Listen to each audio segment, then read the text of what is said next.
Hey guys, in this video, I will show you how to recover deleted contacts on your iPhone. Alright, let's begin. First, open the Contacts app and tap Lists.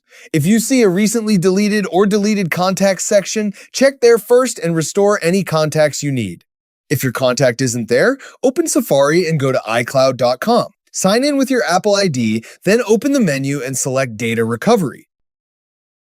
Tap Restore Contacts to view available contact archives.